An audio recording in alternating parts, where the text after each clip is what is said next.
Hello everybody. तो कैसे हैं आप लोग। आज मैं आपके सामने में रोटेशनल डायनामिक्स का एक बहुत ही बेहतरीन प्रॉब्लम लेके आया हूं। आपको पता है कि हिंज रिएक्शंस रोटेशनल डायनामिक्स का one of the favourite topic माना जाता है।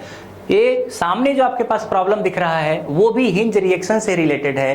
क्वेश्चन क्या है आइए जानते हैं। हमारे पास एक ट्रायंगुलर प्लेट है, उस ट्रायंगुलर प्लेट को एग्जैक्टली इसी पोजीशन पे रखा गया है। इसका मास m है, लेंथ l है, मतलब ये एक इक्विलैटरल ट्रायंगल जैसा दिख रहा होगा आपको। आपको बताना है hinge reaction just after the release, जैसे इसको छोड़ेंगे ना जस्ट आफ्टर द रिलीज इसमें कितना हिंज रिएक्शंस आने वाले हैं, राइट। तो ये देखते हैं। इस तरह के प्रॉब्लम पहले भी JEE में आ चुके हैं, आपके IIT JEE में पहले भी आ चुके हैं, बस इसका थोड़ा सा मैंने फॉर्मेट चेंज किया है। और आइए देखते हैं कि किस तरीके से इसको सॉल्व कर सकते हैं। सबसे पहले कि आपको पता है कि इसका जो टोटल मास होगा इस पूरे बॉडी का m वो कहां पे लगने वाला है। तो क्या यहां पे जहां पे इसका सेंट्रोइड होगा या सेंटर ऑफ मास, अभी फिलहाल के लिए यूनिफॉर्म प्लेट मान रहा हूं मैं। कैसा मान रहा हूं? यूनिफॉर्म प्लेट मान रहा हूं मैं। तो क्या यहां पे आप एक रिएक्शंस लगा देंगे RY। मुझे नहीं पता किधर होगा, वैसे तो आपको भी नहीं पता, लेकिन फिर भी मैंने बोला कि आर्बिट्रेरी आप एक डायरेक्शंस मान लीजिए, बाद में पता चलेगा कि क्या कुछ होने वाला है, ठीक है। तो अब सिंपल है। अब आप सोचिए कि हमारे पास क्या क्या ऑप्शंस है। आपको नहीं लगता कि अगर मैं यहाँ पे इस लाइन से एक इस तरीके की लाइन को मिलाऊं तो आपको ये पहले से पता होगा कि ये जो डिस्टेंस है आपके पास वो कुछ l/√3 बनता है और ये वाला जो डिस्टेंस है वो कुछ l/2√3 बनता है। मुझे लगता है ये बहुत ही इजीली आपको पता होगा। कैसे पता होगा? इलेक्ट्रोस्टैटिक में बहुत बार आपने पढ़ा है कि अगर कभी भी हमारे पास एक ऐसा ट्रायंगल है तो अगर ये लेंथ L है तो ये √3 l/2 हो जाता है, क्योंकि ये 60 डिग्री होता है। बहुत ही सिंपल। तो जो भी इसका ये G है, सेंटर ऑफ मास है, वो कितने रेशियो में कट करेगा इसको? 2:1 के रेशियो में इसको कट करने वाला। अगर ये 2 पार्ट है तो ये 1 पार्ट है। तो ये वाला पार्ट को कैसे लिख सकते हैं कि 2 पार्ट है टोटल 3 पार्ट में से, तो √3 l/2 में से कितना पार्ट आपके पास होने वाला है? तो this is going to be l/√3, right.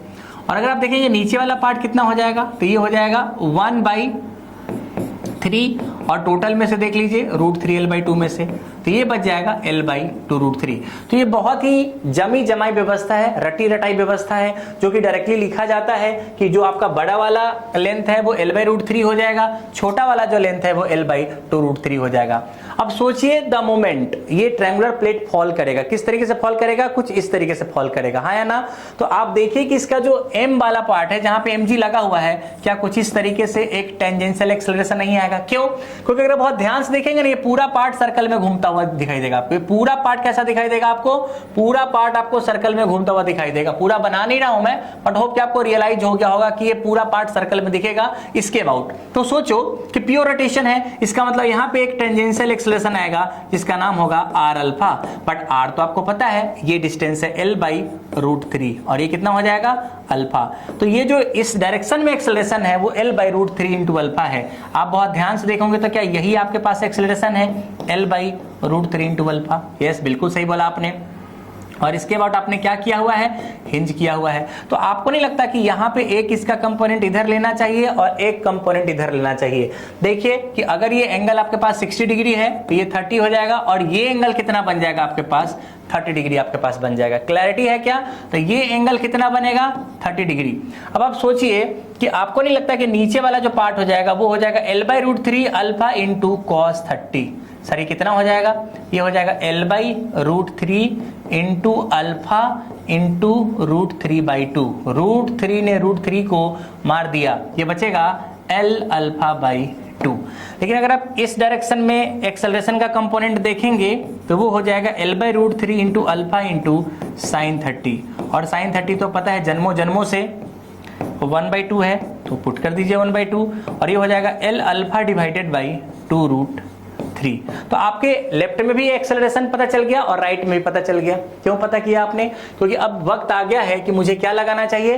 Force equation लगाना चाहिए। और फोर्स इक्वेशन कैसे लिखेंगे? पहला क्या नीचे आपके पास mg फोर्स लग रहा है? बिल्कुल mg फोर्स, और ऊपर में हिंज रिएक्शंस लग रहे हैं ry। तो mg minus ry equal to mass into acceleration, और एक्सेलरेशन हो जाएगा ay का। और ay कितना है मुझे बताइएगा डाउनवर्ड डायरेक्शन में एक्सेलरेशन? ये देख लीजिए l अल्फा बाई 2 है। तो क्या लिखेंगे यहाँ पे? mg minus ry equal to m into l alpha by 2।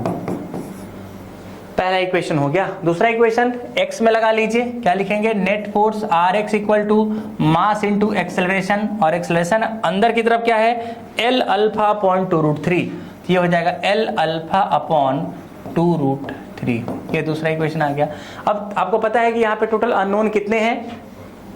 Alpha, ry और Rx, लेकिन हमारे पास इक्वेशन 2 ही है। तो तीसरा इक्वेशन कौन सा आएगा? Torque equation. ये पूरा बॉडी इस तरीके से क्लॉकवाइज क्या करेगा? रोटेट करेगा अल्फा से। तो क्या लिखेंगे? Third torque equal to I alpha. क्या लिखेंगे बोलिए?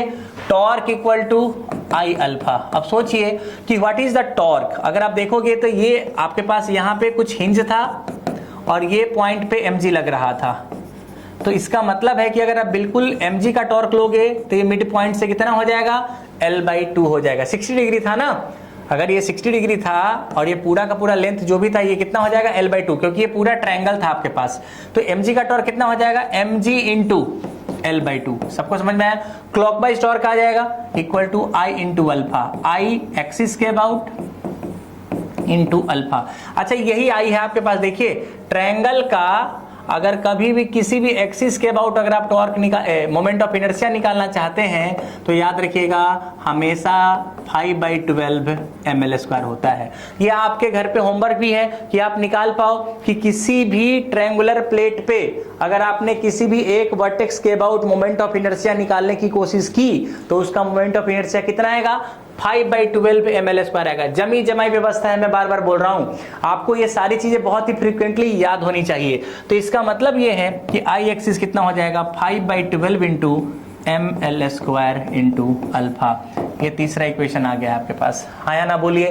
3 इक्वेशन 3 अननोन। सॉल्व कर सकते हैं क्या? बिल्कुल सॉल्व कर सकते हैं। तीनों इक्वेशन को सॉल्व कर देंगे, आपके पास Rx भी आ जाएगा,